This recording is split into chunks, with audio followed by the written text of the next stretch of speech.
ನೀವು ಮತ್ತೆ ಕಂಪ್ಲೇಂಟ್ ಕೊಂಡು ಜೈಲ್ಗೆ ಹಾಕ್ಸಿದ್ರು ಇದೇ ಆಗೋದು. ಅದ್ರ ಬದಲು ನಾವಿಬ್ರು ಮದುವೆ ಆಗಿ ಮೊದಲು ಸೇಫ್ ಆಗೋಣ, ಆಮೇಲೆ ಅವ್ನು ಏನು ಮಾಡಬೇಕು ಅನ್ನೋದನ್ನ ಯೋಚನೆ ಮಾಡೋಣ. ಯಾರು ಏನೇ ಹೇಳಿದ್ರು ನನಗೆ ಇಷ್ಟು ಬೇಗ ಮದುವೆ ಆಗಕ್ಕೆ ಇಷ್ಟ ಇಲ್ಲ. ಮಕ್ಕಳೇ, ನೀನು ಕೈ ಮುಗಿದು ಕೇಳ್ಕೊತೀನಿ, ಹಠ ಮಾಡಬೇಡ. ಅಯ್ಯೋ ಪ್ಲೀಸ್ ಅಪ್ಪ, ಕೈ ಮುಗಿಬೇಡಿ, ನನಗೆ ಹಿಂಸೆ ಆಗುತ್ತೆ. ಇದು ಬಿಟ್ಟು ಬೇರೆ ದಾರಿ ಇಲ್ಲಮ್ಮ. ಸರಿ ಅಪ್ಪ, ನನಗೆ ಸ್ವಲ್ಪ ಟೈಮ್ ಕೊಡಿ, ನಾನು ಯೋಚನೆ ಮಾಡಿ ಹೇಳ್ತೀನಿ. ನಮ್ಮದು ತುಂಬ ಟೈಮ್ ಇಲ್ಲ ಕಣೆ. ಶಶಾಂಕ್, ನೀನು ಪ್ಲೀಸ್ ಇಲ್ಲಿಂದ ಹೊರಡು. ನಾನು ಯೋಚನೆ ಮಾಡಿ ನಾನು ನಿಂಗೆ ಫೋನ್ ಮಾಡ್ತೀನಿ. ಶಶಾಂಕ್ ಪ್ಲೀಸ್. ಸರಿ ಮಾವ, ಮತ್ತೆ ನಾನು ಹೊರಡ್ತೀನಿ. ಏನೇ ಇದ್ರೂ ಕಾಲ್ ಮಾಡಿ.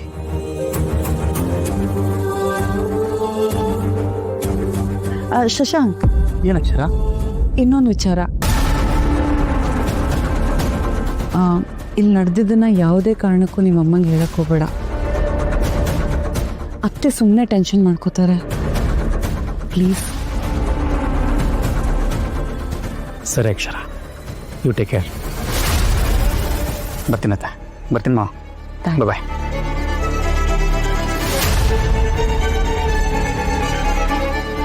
ಅಪ್ಪ ಪ್ಲೀಸ್ ಟೆನ್ಷನ್ ಮಾಡ್ಕೋಬೇಡಿ.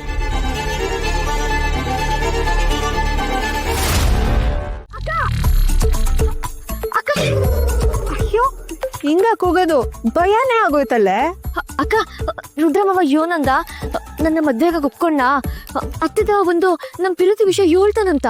ನನಗೆ ಎಷ್ಟು ಸಲ ಹೇಳಿದೀನಿ, ಅಷ್ಟೊಂದು ಅವಸರ ಪಡ್ಬೇಡ, ಸ್ವಲ್ಪ ತಾಳ್ಮೆ ತನ್ಕೋ, ನಿಧಾನ ಕೊಡು ಅಂತ. ಯಾಕಕ್ಕ? ರುದ್ರಮ್ಮವ ಯೋನಂದ ನಾನು ನಿನ್ ಬಗ್ಗೆ ಎಲ್ಲ ಮಾತಾಡಿದೀನಿ, ಅವರೇ ನಿನ್ನ ಹತ್ರ ಬಂದು ಮಾತಾಡ್ತೀನಿ ಅಂದ್ರು. ಅಂದ್ರೆ ಇವತ್ ಮಾವ ಮನ್ಸಿರೋದೆಲ್ಲ ಹೇಳ್ಕೊಂತಾನ. ನಮ್ಮ ಮದ್ವೆ ಯಾವಾಗತ್ತೆ? ಅವ್ರಿಗೆ ನಿನ್ ಮೇಲೆ ಪ್ರೀತಿ ಇದೆಯಂತೆ, ಅದ್ರ ನಿನ್ನ ಹತ್ರ ಹೇಳ್ಕೊಳಕ್ಕೆ ಸಂಕೋಚ ಅಂತೆ. ಅದಕ್ಕೆ ನಾನು ಹೇಳಿದ್ದೀನಿ, ಹುಡುಗಿರ ಹತ್ರ ಮಾತಾಡಿ ಸ್ವಲ್ಪ ಅಭ್ಯಾಸ ಮಾಡ್ಕೊಳ್ಳಿ ಅಂತ. ಅಯ್ಯೋ, ಇದೇನಕ್ಕ ಹಿಂಗ್ ಮಾಡ್ಬಿಟ್ರಿ?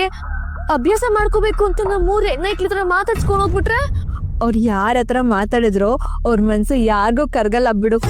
ಅದೇ ಮತ್ತೆ ಕರ್ಗಂಗಿದ್ರೆ ಇಷ್ಟನೇ ಬೇಕಾಗಿತ್ತಾ? ರುದ್ರ ಭಾವಂಗೆ ನೀನಿನ್ನು ಚಿಕ್ಕ ಹುಡ್ಗಿ, ನಿನ್ ಪ್ರೀತಿ ನಿಜಾನೋ ಇಲ್ವೋ ಅಂತ ಅನುಮಾನ. ಅದಕ್ಕೆ ನಿನ್ ಪ್ರೀತಿ ಶುದ್ಧವಾದದೋ ಇಲ್ವೋ ಅಂತ ಪರೀಕ್ಷೆ ಮಾಡ್ತಿದ್ದಾರೆ. ನೀನ್ ಅದ್ರಲ್ಲಿ ಪಾಸ್ ಮಾಡ್ಬೇಕು. ಹೆಂಗ್ ಪಾಸ್ ಮಾಡೋದು? ರುದ್ರ ಭಾವ ನಿನ್ ಹತ್ರ ಬಂದು ಪ್ರಶ್ನೆ ಕೇಳ್ತಾರೆ, ನೀನ್ ಅದಕ್ಕೆ ಸರಿಯಾಗಿ ಉತ್ತರ ಕೊಡು. ಆಮೇಲೆ ಅವಸರ ಪಟ್ಟು ಏನೇನೋ ಹೇಳಿ ಹಾಳು ಮಾಡ್ಕೋಬೇಡ. ಏನ್ ಪ್ರಶ್ನೆ ಕೇಳ್ತಾನೆ? ಅಯ್ಯೋ, ಎಲ್ಲ ನಂಗೆ ಕೇಳಿದ್ರೆ. ರುದ್ರ ಭಾವ ಅದೆಲ್ಲೋ ಆಚೆ ಇದ್ದಾರೆ, ಹೋಗಿ ಅವ್ರನ್ನ ಮಾತಾಡ್ಸು. ಸರಿ ಅಕ್ಕ. ಏನ್ ಮಾಡಕ್ ಕೊಟ್ಟಿದ್ಯಾ ನೀನು? ಕುರಿ ಮಾಡಕ್ ಹೊರಟಿದ್ದೀನಿ. ಕುರಿ ಮಾಡೋದಕ್ಕ ಅಥವಾ ನೀನೇ ಕುರಿ ಆಗ್ತಿದ್ಯಾ? ಈ ಕಡೆ ರುದ್ರನ ಹತ್ರ ಹೋಗಿ ಅಕ್ಷರನ ಜೊತೆ ಮದುವೆ ಮಾಡಿಸ್ತೀನಿ ಅಂತ ಮಾತು ಕೊಟ್ಟಿದ್ಯಾ. ಇನ್ನೊಂದ್ ಕಡೆ ಚಂಚಲ ಮನಸ್ತಾಗಿ ರುದ್ರನ ಬಗ್ಗೆ ಆಸಕ್ತಿ ಉಂಟಾ ಇದೆಯಾ? ಇದೆಲ್ಲ ನೋಡ್ತಾ ಇದ್ರೆ ನಿನಗೆ ಉಲ್ಟಾ ಹೊಡೆಯೋ ಥರ ಕಾಣಿಸ್ತಾ ಇದೆ. ನಿಮ್ ಮೊಮ್ಮಗಳು ಅಷ್ಟು ದಡ್ಡಿ ಅಲ್ಲ ಆಚಿ. ಈ ರಶ್ಮಿಕಾ ಏನೇ ಮಾಡಿದ್ರು ಯೋಚನೆ ಮಾಡೇ ಮಾಡ್ತಾಳೆ. ನನಗೇನೋ ಈ ಸಲ ಆಗ ಅನಿಸ್ತಾ ಇಲ್ಲ. ನೀನ್ ಬಿಟ್ಬಾಣ, ನಿನಗೆ ತಿರುಗ್ಬಾಣ ಆಗುತ್ತೇನೋ ಅನಿಸ್ತಾ ಇದೆ. ಅಜ್ಜಿ, ನಾನ್ ಬಿಟ್ಟು ಬಾಣ ನನ್ಗೆ ತಿರುಬಾಣ ಆಗುತ್ತೆ ಅನ್ಬೇಕಾದ್ರೆ ಕಾಪಾಡ್ಕೊಳಕ್ಕೆ ಎಂತ ಗುರಾಣಿನ ಅಡ್ಡ ಹಿಡಿಬೇಕು ಅನ್ನೋದನ್ನ ನಾನು ಆಗ್ಲೇ ಯೋಚನೆ ಮಾಡಿ ಇಟ್ಕೊಂಡಿದ್ದೀನಿ.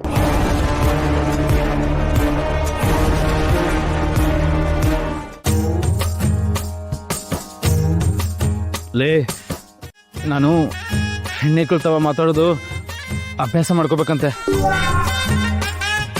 ನಾನು ಹೆಂಗ್ಲ ಅಭ್ಯಾಸ ಮಾಡ್ಕೊಳ್ಳಿ? ಅದ್ಯಾಕಣ ಈ ಪಡಿ ತಲೆ ಕೆಡಿಸ್ಕೊಂಡಿದ್ವಿ? ನೀನ್ ಚಿಟ್ಟಿ ಹೊಡೆದ್ರೆ ಸಾಕು, ಸಾಲಾಗಿ ಒಂದ್ ಹೆಣ್ಮಕ್ಳು ನಿಂತ್ಕೊಂಡ್ಬಿಡ್ತಾರೆ. ಯಾರು ಕೂಟದ್ರು ಮಾತಾಡಿದ್ರೆ ಆಯ್ತು. ಸುಮ್ಕಿಲ್ಲ. ಆಮ್ಯಾಕೆ ಆ ಹೆಣ್ಣೆಕ್ಳು ಈ ಪಿರುತಿ ಗಿರುತಿ ಅಂತಂದ್ರೆ ಎಲ್ಲ ಮಾಡ್ಲಿ? ಮೊದ್ಲೇ ಅಟ್ಟಿನಾಗೆ ಈ ಚಂಚು ನನ್ನ ತಲೆ ತಿಂತಾವಳೆ. ಈ ಹೆಣ್ಣೆಕ್ಳ ಸವಾಸನೆ ಬೇಡ.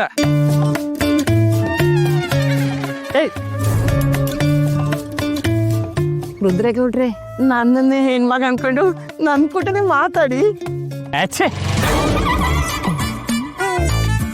ನಿನ್ ಮಕ್ಕ ನೋಡಿದ್ರೆ ಮಾತಾಡೋದು ಮರ್ತು ಬರ್ತೈತಲ್ಲ. ತಗೊಳಪ್ಪ ಮಕ ನೋಡ್ಬೇಡ ಅಂದ್ರೆ ಕಣ್ಣು ಮುಚ್ಕೋ ಅಂದೆ. ಯಾಕೆ? ಕಣ್ಣು ಮುಚ್ಕೊಂಡು ಹೇಳ್ತೀನಿ.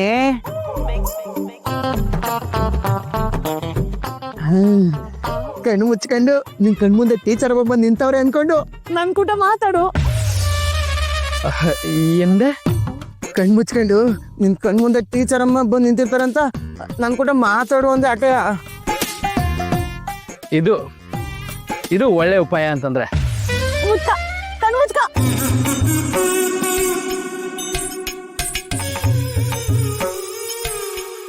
ಟೀಚರಮ್ಮ ನೀ ಬಂದ್ರೆ ನನಗೆ ಸ್ಯಾನೆ ಇಷ್ಟ. ಥರಿ ಕತ್ಲಾಗೆ ಲೇ ಏನಾಯ್ತಲ ಈಗ? ಮತ್ತಿನ್ನೇನಣ್ಣ ನೀನ್ ತುರುತಿ ಮಾಡೋ ಹೆಣ್ಮಗಿನ ಹತ್ರ ಹೋಗಿ ಬನ್ನಿ ನೀವು ತಾವು ಅಂತ ಕರ್ಕೊಂಡು ಮತ್ತಿನ್ನೆಲ್ಲ ಕರಿಬೇಕು? ತಿರುತಿಯಿಂದ ಹೋದೆ ಬಾರೆ ಚಿನ್ನ ರನ್ನ ಮುದ್ದು ಅಂತೆಲ್ಲ ಕರಿಬೇಕು. ಹೋಗ್ಲಾ, ನನಗೆ ನಾಚಿಕೆ ಆಯ್ತದೆ. ಅದೇ ಮತ್ತೆ ಈ ಕೋಪ ಬಂದ್ರೆ ನೋಡು. ತಿರುತಿಯಿಂದ ಕರಿಯೋಣ. ಮುಚ್ಕಣ ಕಣ್ಣ.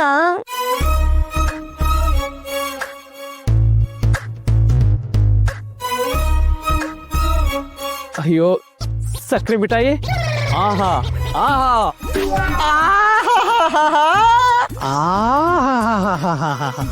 ನನ್ ಮುದ್ದು ಗೊಂಬೆ. ನೀನಂದ್ರೆ ನನಗೆ ಪಿರುತಿ ಗೊತ್ತಾ?